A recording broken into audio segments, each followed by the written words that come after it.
내가 주는 물을 먹는 자는 영원히 목마르지 아니하리니 나의 주는 물은 그 속에서 평생하도록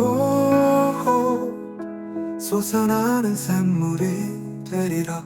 아버지께 참으로 예배하는 자들은 신령과 진정으로 예배할 때가 오나니 곧 이때라. 아버지께서는 이렇게 자기에게 예배하는 자들을 찾으시느니라.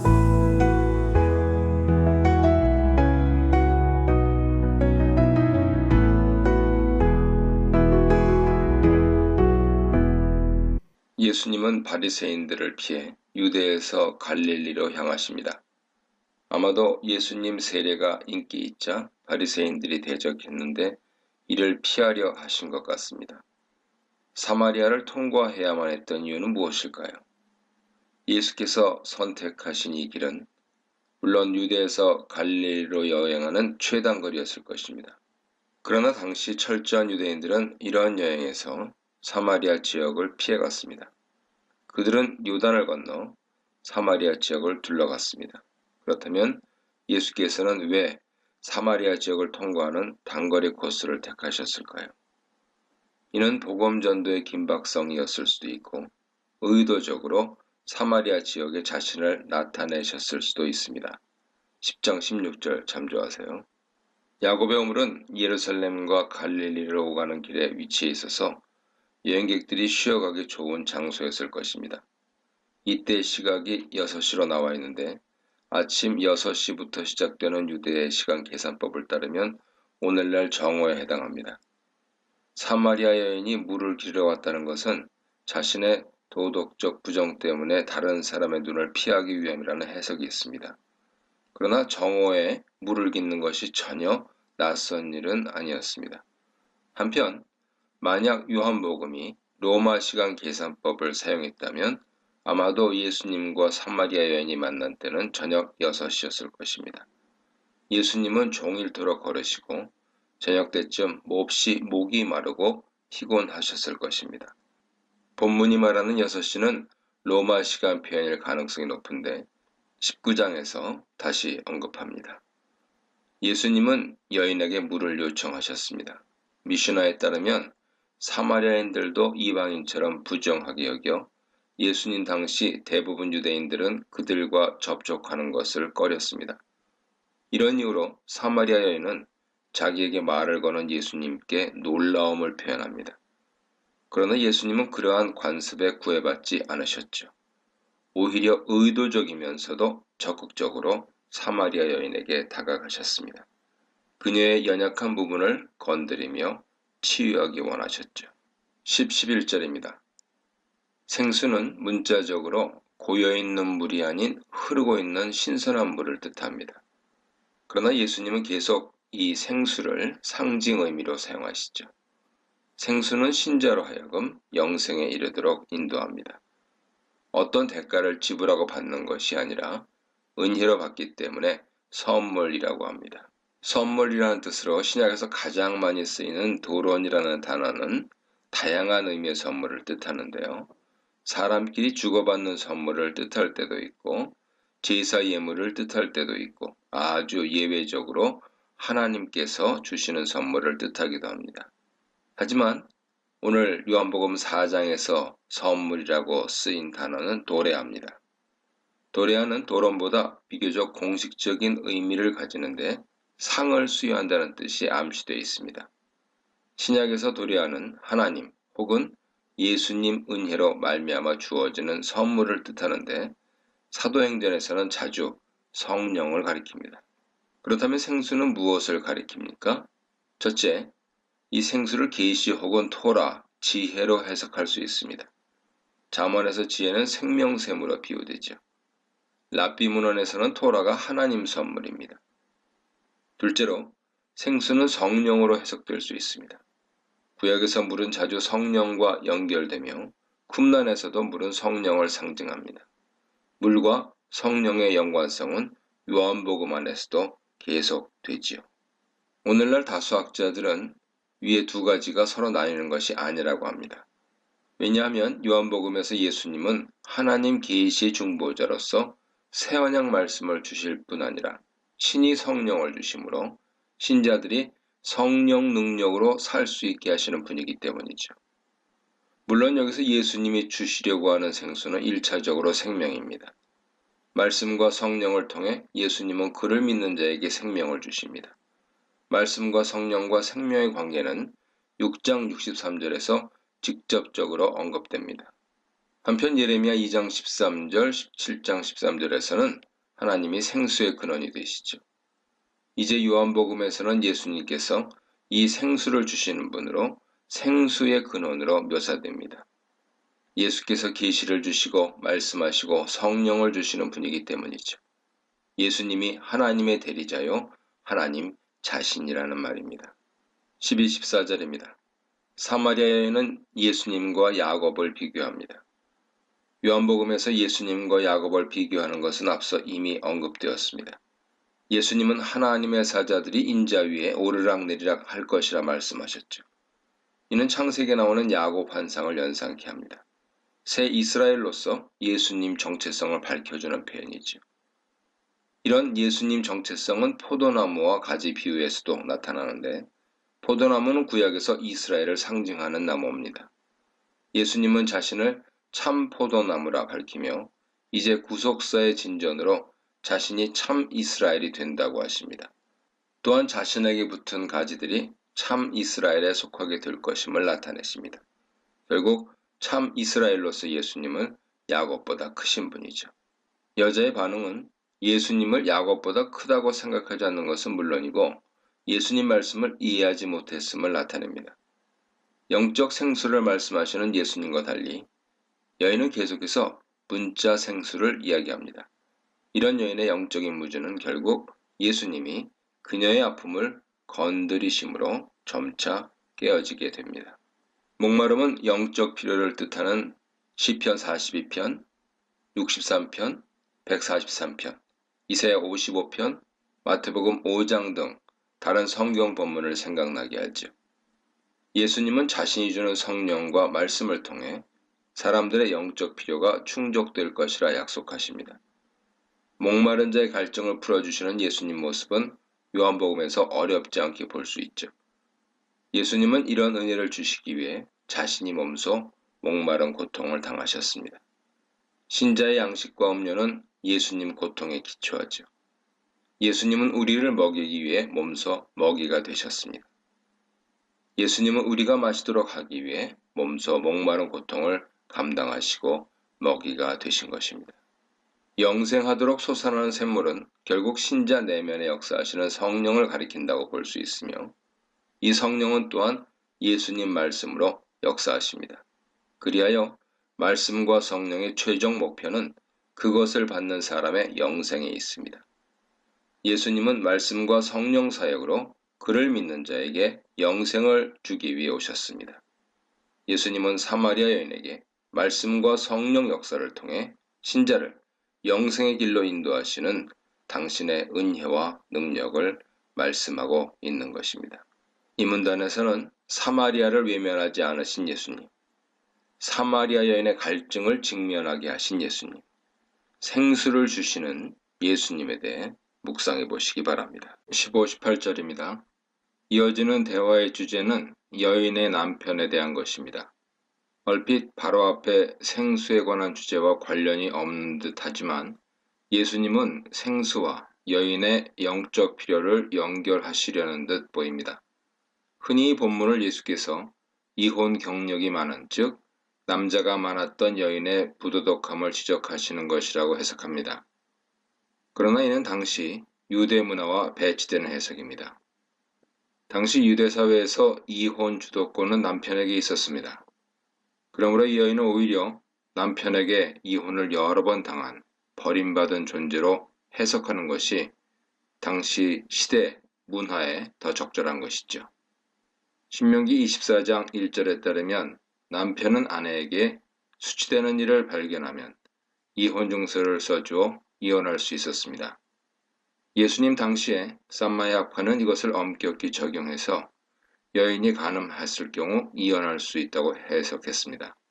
반면에 힐렐 학파는 다양한 종류의 문제를 이혼 사유로 해석하면서 여인에게서 조그만 꼬투리라도 잡으면 남편이 쉽게 이혼할 수 있는 길을 열어주었습니다. 예컨대 아내가 그릇을 깨뜨려도 이혼 사유가 됐습니다. 예수님은 여인의 비참한 상황을 정확하게 꿰뚫어 보십니다. 예수님은 여인의 버림받은 비참한 상황을 아시고 그 상처를 건드린 것이죠. 영생하는 물을 주시기 전에 먼저 그녀의 상처를 치유하기 원하셨던 것 같습니다.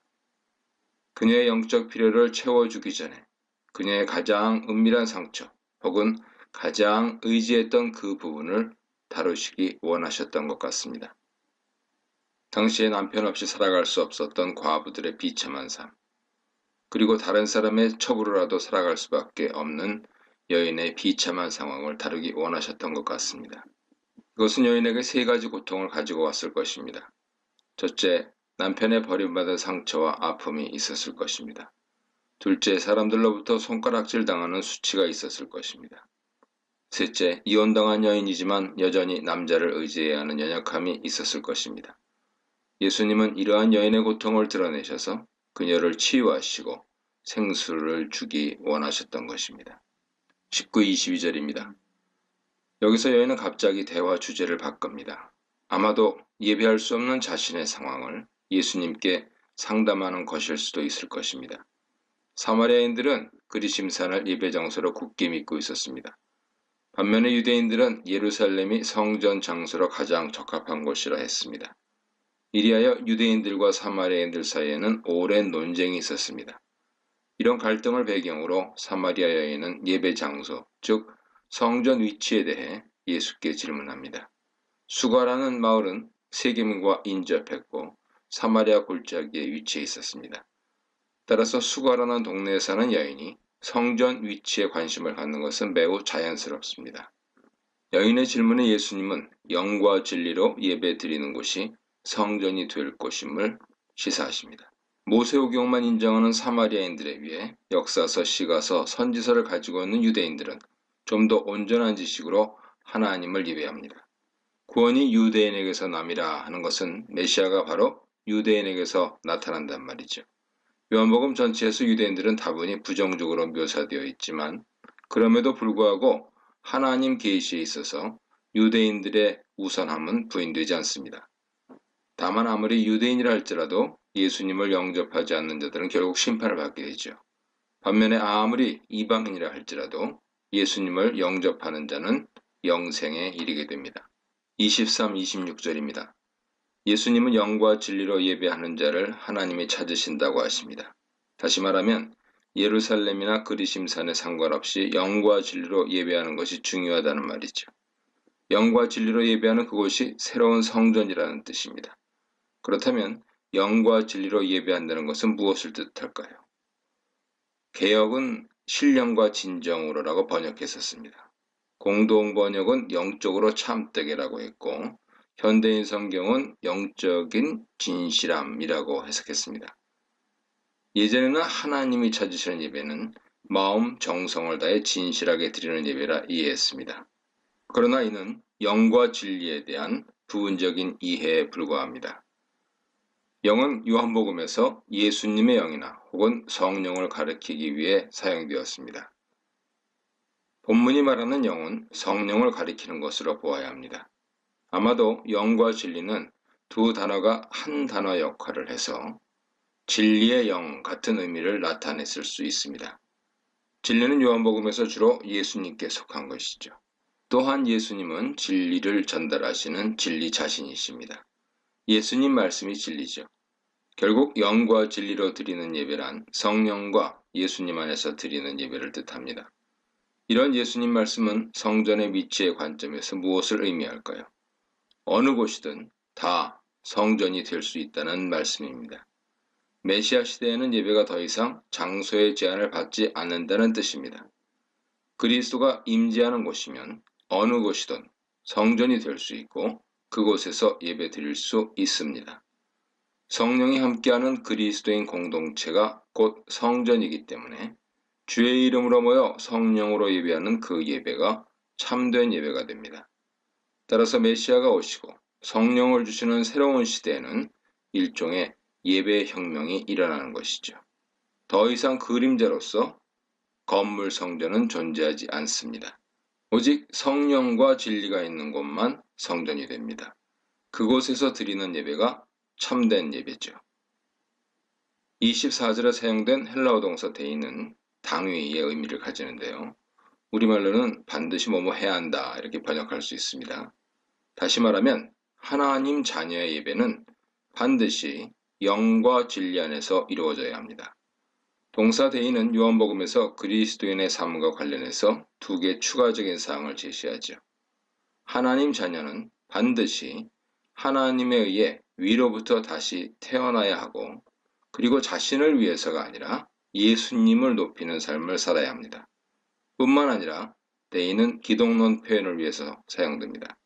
그를 믿는 자에게 영생을 주시기 위해 예수님은 반드시 십자가를 지셔야 했습니다.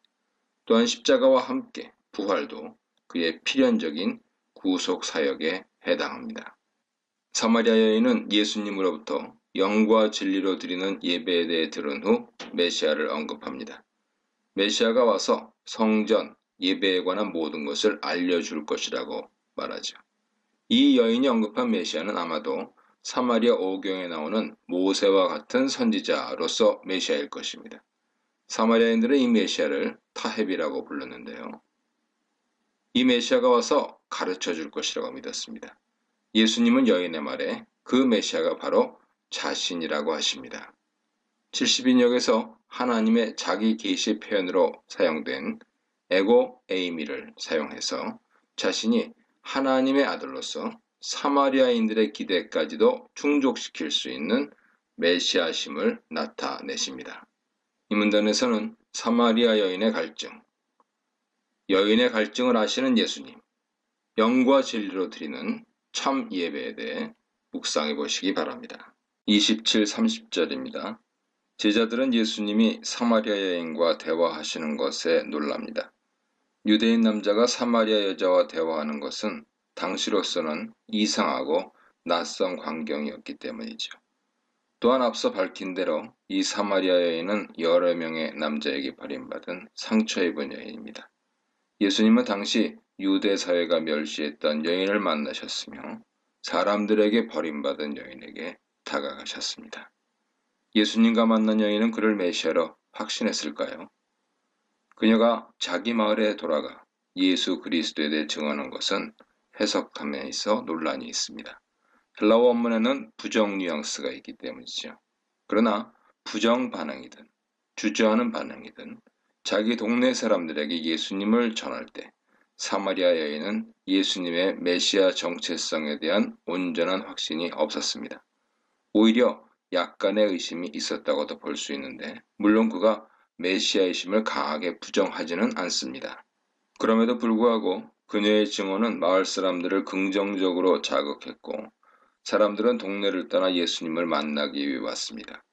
심지어 사마리아 여인은 예수님이 자신에게 어떤 일을 행하셨는지 마을 사람들에게 증언해서 많은 사람들이 예수님을 믿게 되는 결과를 낳습니다. 따라서 우리는 본문에서 사마리아 여인의 전도의 열심을 찾기 전에 그러한 부족한 믿음을 사용하시는 예수님, 하나님의 섭리에 주목할 필요가 있습니다.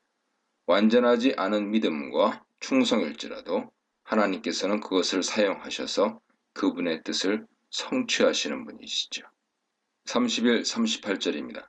제자들이 마을에서 구해온 음식을 예수님은 거절하십니다. 그리고 자신의 양식을 소개하십니다. 그의 양식은 하나님의 뜻을 행하고 하나님의 일을 온전히 이루는 것입니다. 하나님의 뜻은 무엇이고 하나님의 일은 무엇입니까? 하나님의 뜻은 예수님을 믿는 자들이 영생을 얻게 하는 데 있습니다. 하나님의 일은 사람들에게 영생을 얻게 하기 위해 하신 예수님의 사역을 일컫죠. 그래서 예수님은 십자가에서 그 일을 모두 이루었다 하십니다.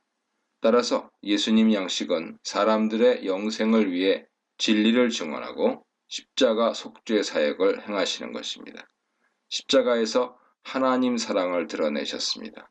바로 이렇게 사명을 완수하시는 것이 예수님의 양식이었습니다. 예수님에게는 이러한 양식이 그의 삶의 원동력이었죠. 예수님이 이 땅에서 추구하신 것은 하나님의 일을 행하여 하나님의 뜻을 성취하는 것이었습니다. 이를 통해 예수님은 하나님을 영화롭게 하셨는데 이것이 그가 이 땅에 계실 때 추구하신 삶이었죠. 요한복음에서 예수님은 자신을 생명의 떡이라 하시며 그의 살과 피를 제자들에게 양식으로 주십니다. 또한 성령의 생수를 약속하십니다. 영원히 목마르지 않는 생수인 성령을 통해 그를 믿는 자들이 살 수 있다고 하십니다. 그리고 이 본문에서 자신의 양식을 소개하시며 제자들에게도 사명 수행이 양식이 될 수 있음을 교훈하십니다. 따라서 요한복음에서 제자들에게 말하는 삶의 원동력으로서의 양식은 세 종류가 있습니다. 첫째, 그리스도인은 예수님의 십자가 은혜, 살과 피로 살 수 있습니다. 예수님의 십자가를 통해 나타난 속죄의 은혜가 생명이 됩니다. 십자가에 나타난 하나님 사랑으로 살 수 있다는 말이죠. 둘째, 그리스도인은 성령으로 살 수 있습니다. 하나님의 성령이 없이는 살아도 산 것이 아닙니다. 성령을 통해 생명을 얻고 살아갈 수 있는 에너지를 얻습니다. 셋째, 그리스도인은 하나님께로부터 받은 사명으로 살 수 있습니다. 그리스도인은 사명을 따라 사는 자죠. 하나님의 뜻을 이루고 하나님의 사명을 수행하는 것이 그리스도인을 살게 합니다. 요컨대 그리스도인은 예수님의 속죄 은혜를 먹고 성령의 생수를 마시며 하나님이 주신 사명을 먹고 사는 자입니다. 이것이 그리스도인의 양식입니다. 뿌리는 자와 거두는 자가 함께 즐거워하는 모습은 아모스 9장 13절을 생각나게 합니다. 여호와의 말씀이니라. 보라, 날이 이를지라. 그때 파종하는 자가 곡식 추수하는 자의 뒤를 이으며 포도를 밟는 자가 씨 뿌리는 자의 뒤를 이으며 산들은 단 포도주를 흘리며 작은 산들은 녹으리라. 하나님의 종말론적 회복 약속이 예수 그리스도 안에서 완성됩니다. 그리스도 안에서 예수님의 공동체가 계속 그의 사역을 수행하게 됩니다. 거두는 자이면서 동시에 뿌리는 자입니다. 구약 선지자들이 뿌려놓은 것을 추수하며 거두는 자입니다. 그러나 동시에 하나님 나라 복음을 지속적으로 전하는 뿌리는 자입니다. 예수 그리스도 안에서 뿌리는 자와 거두는 자가 함께 기뻐하는 모습이 성취됩니다. 거두는 자가 이미 싹쓸 받을 만큼 종말론적 성취가 이루어졌다는 말입니다. 그리고 또 다른 영적 원리가 있습니다. 원래 일반적으로 곡식을 뿌리는 것은 힘들고 거두는 것은 즐거운 일이죠. 그러나 이 영적 추수의 원리는 뿌리는 자와 거두는 자가 함께 즐거워합니다. 앞의 구절들과는 약간 다른 의미로 심는 것과 거두는 것을 구분합니다. 제자들은 거두는 자로 묘사되고 세례요한 등 앞선 이들은 노력하여 심는 자로 묘사됩니다. 예수님의 제자 공동체는 앞선 선구자들의 종말론적 사역에 동참합니다. 예수님 안에서 완성된 종말론적 구원 사역이 제자들을 통해 계승됩니다. 제자들은 종말론적 구원 역사가 이루어지는 것을 보며 즐거워하게 됩니다. 39, 42절입니다. 사마리아 여인은 증언하는 사람으로 묘사됩니다. 예수께서 자신에게 어떤 일을 행하시고 어떤 말씀을 하셨는지를 증언합니다. 세례 요한도 증언자로 나옵니다. 예수님도 증언하십니다. 하나님 아버지도 아들을 증언하십니다. 비록 강한 확신에서 비롯된 증언은 아니라 할지라도 사마리아 여인의 증언은 많은 사람들이 예수님을 믿는데 결정적인 역할을 합니다. 이와 같이 요한복음에서 증언은 예수님을 믿는 사람에게 나타나는 자연스러운 삶의 모습으로 묘사됩니다. 예수님이라는 나무에서 나온 가지들의 자연스러운 삶의 열매입니다. 사마리아인들은 예수님께 더 머무시도록 요청합니다. 예수님과 함께 머무는 것은 제자도의 다른 표현일 수 있죠. 그들은 예수님께 듣고 보고 배웠습니다. 그리하여 예수님의 말씀을 통해 더 많은 사람들이 예수님을 구주로 믿었습니다. 사마리아인들은 제일 처음에 사마리아 여인의 증언을 통해 예수님을 알았습니다. 이제 예수님을 직접 만나서 그로부터 말씀을 듣고 그를 믿게 됩니다. 선교의 최종 목적은 선교 대상자들이 직접 하나님을 만나게 하는 것입니다. 직접 예수님을 경험하게 하는 것입니다. 사마리아 여인의 소개를 받은 사람들은 이제 자신들의 개인 신앙 고백을 합니다. 여인의 증언을 넘어 이제 직접 예수님을 세상의 구주로 알고 경험한 것이죠. 구주는 요한복음에서 오직 이 구절에서만 등장합니다. 그러나 같은 어원의 단어인 구원하다는 예수님의 구원 사역과 관련하여 여러 차례 사용되고 있습니다. 5장 34절, 10장 9절, 12장 47절 보세요. 세상의 구주는 구약에 의하면 하나님에 해당하고 당시 로마 문화에 의하면 황제에 해당합니다. 예수님은 진정한 하나님의 아들이시며 세상의 왕으로서 사람들을 구원하시는 분이십니다. 이 문단에서는 침묵하는 제자, 선포하는 사마리아 여인, 예수님의 양식, 사마리아 사람들의 믿음에 대해 묵상해 보시기 바랍니다. 내가 주는 물을 먹는 자는 영원히 목마르지 아니하리니 나의 주는 물은 그 속에서 영생하도록 솟아나는 샘물이 되리라. 아버지께 참으로 예배하는 자들은 신령과 진정으로 예배할 때가 오나니 곧 이때라. 아버지께서는 이렇게 자기에게 예배하는 자들을 찾으시느니라.